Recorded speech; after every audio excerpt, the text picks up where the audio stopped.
आओ सीखें दुरुस्त उर्दू गिनती 1 ता 50। अस्सलामुअलैकुम बच्चों, कैसे हैं आप सब। आज की वीडियो में हम पढ़ेंगे उर्दू गिनती हिंसों में 1 ता 50 आयशा और उमर हुसैन के साथ। तो आइए हम पढ़ते हैं।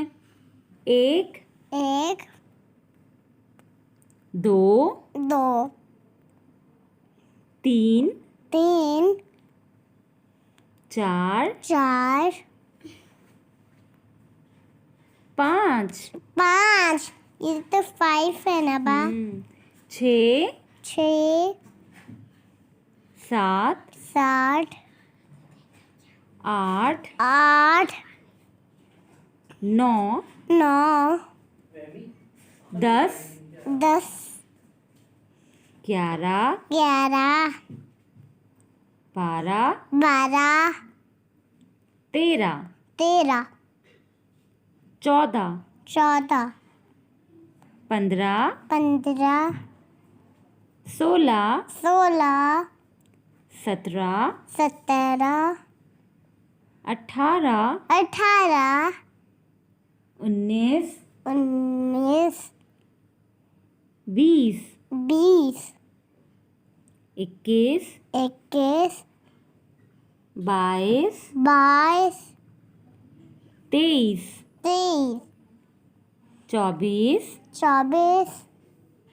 25 25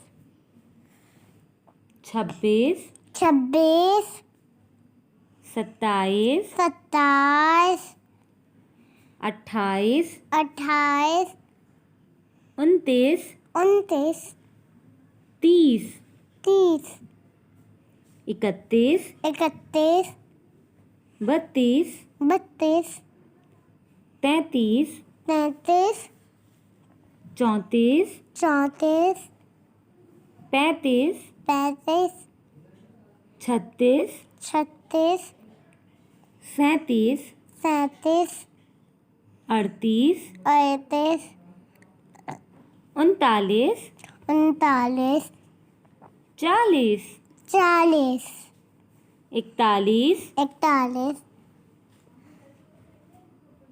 42 42 43 43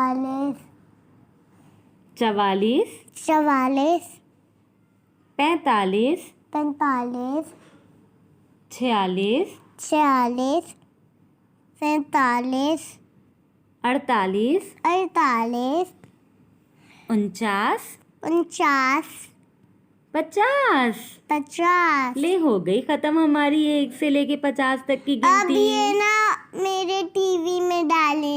बिल्कुल, अभी आपके टीवी में आएगी और तमाम बच्चों के जो हमें देख रहे हैं।